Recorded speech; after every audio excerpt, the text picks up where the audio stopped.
Okay, ito ha, basahin natin na paano naging treason. Ito ha, basahin natin. Ang sabi ng Article 114 ng Revised Penal Code, treason is a crime against national security that can only be committed during times of war. It has two main modes. Times of war ha, ang tanong ko, may gera ba noong 2011? O guys, tanong ko sa inyo, may gera ba? O di ba bobo lang? O ang sabi rito, two modes. Ano yung two modes na yun? Main modes. Having war, organizing or participating in armed resistance. Ulitin ko ha. Armed resistance against the government with the intent to overthrow it.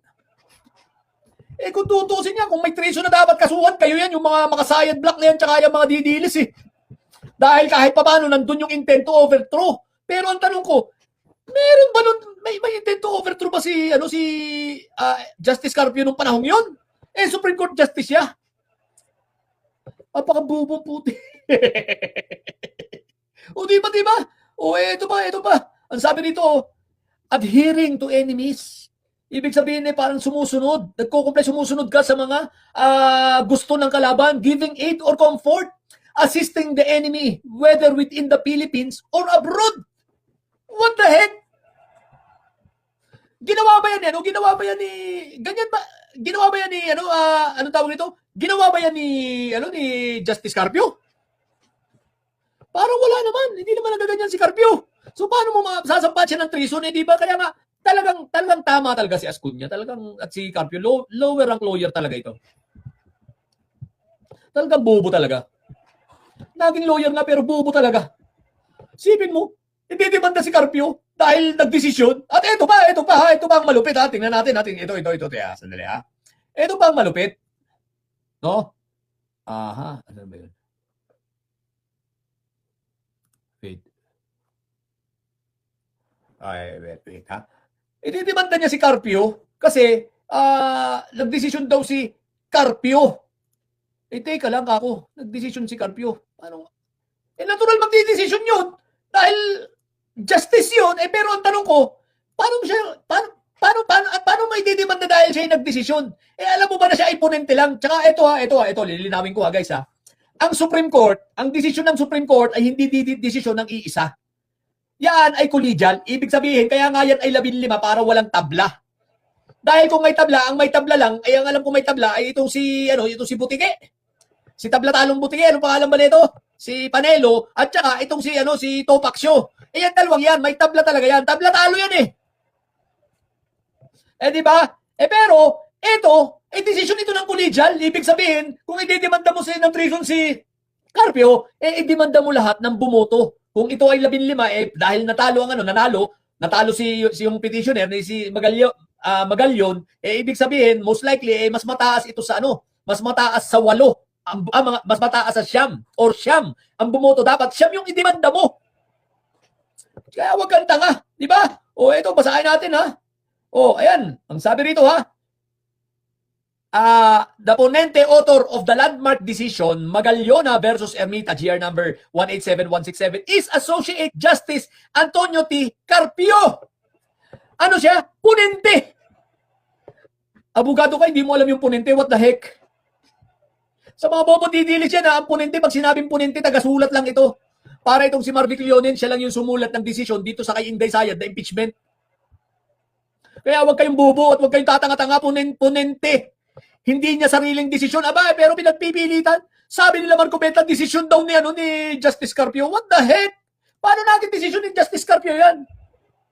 Siya lang ang nagponente. Di ba ga? Kaya bobo talaga ito bobo talaga ito, inayupak na ito si Marco Beta eh. Di ba? Hindi lang ito bobo, tanga pa po. Mapapamura ka talaga. Di ba? Ngayon, excited yan. Ngayon, tinatawanan na lang siya ng mga lawyers. Pero guys, tinatawanan siya ng mga lawyers, ng mga ibang mga, sabihin natin yung mga magagaling, no? Na mga abogado, no? Pati yung mga retired justices, natatawa sa kanya. Kulang na lang direktang sabihin sa kanya na ang tanga mo. Saan ka ba nag-aaral at nagtapos? Tama nga ang sinabi sa'yo na lower rank lawyer ka. Tama ang sinabi sa'yo ni Justice Carpio. Tatanga-tanga ka. Pero guys ito ang totoo.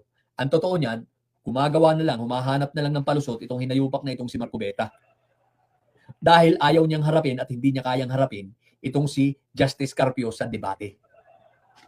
Pero shoutout muna sa 392 na nanonood na sa atin sa YouTube at 1,806 na nanonood sa ating FB. Yung mga hindi pa nakasubscribe, subscribe na kayo sa YouTube kung bago ha. Tulad ng sinabi ko sa mga huling dumating, syempre, pinabagsak ang aking YouTube. So ngayon, nahak ang ating YouTube, dito tayo sa bago. Okay. So ngayon, guys, ito. So ang kabubuhan nga nito si Marco Beta, ito ay nagpapakita lamang ito na takot. Takot sa debate, takot lumaban, takot itong tawag dito, takot itong humarap sa debate laban kay Justice Carpio dahil kakain talaga ito ng alikabok. At sabi niya, hindi, lahatan na. Yung IBP nga nag-o-offer na para organize ang magiging debate. Bakit hindi mo na lang tanggapin, Marco Beta? Oy, shoutout kay Zain L. Eitan. Mabuhay ka. Ayan, mga bobo, naglabasan na raw. Sabi ni Sweet Marie. Di ba? Kung matapang ka, bakit hindi mo na lang tanggapin? Ang IBP nga nag-o-offer na. Nag-offer ng IBP na sila na mag-sponsor, sila magpa-facilitate, sila ang gagawa ng rules. Tanggapin mo na lang. Hindi yung nambubula ka pa, ang dami mo pang ang dami mo pang mga alibay, ang dami mo pang palusot. Pero ang totoo, takot ka, Marco Beta. Ang totoo, iniiwasan mo, Marco Beta, Chinator Toki. Yan ang totoo. Di ba? Kaya wag na kami. Tigil-tigilan mo na kami. Marco Beta, bistado ka na. Sabi niyo, Imelda, bakit ka nandito? Kasi may sense lahat sinasabi ni Sir Alfred Marco, kasi sa inyong mga didilis wala. May kaaway pala si Ma'am Imelda. Mabuhay ka, Ma'am Imelda. Hindi ko napansin, pindot lang ako ng pindot. Kung sino man ang kaaway ni Ma'am Imelda, napakabobo mo! Bakit ka nga naman nandito? So, yun. Okay. Kaya itong si Marco Beta, wala talaga ito. Ano talaga ito? Anong tawag dito? Nagkukunwari na pero ang totoo, takot. Takot na yan si Marco Beta. Takot na yung anong yan, sira ulo na yan. Thank you, Idol, sabi niya. Yan, palusot. Sabi, palusot.com ang Chinator.